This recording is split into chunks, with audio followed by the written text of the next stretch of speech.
எல்லாம் சிறகு முளைத்தது எந்தன் தோட்டத்தில். வெண்மீனெல்லாம் நிலவாய் போனது எந்தன் வானத்தில்.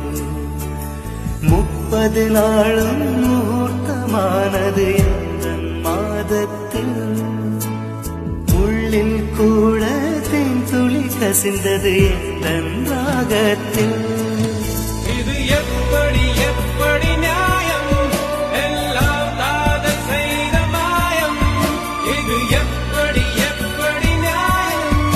எல்லாம் காதல் செய்த மாயம். பூவுக்கெல்லாம் சிறகு முளைத்தது எந்தன் தோட்டத்தில். பெண்மீனெல்லாம் நிலவாய் போனது எந்தன்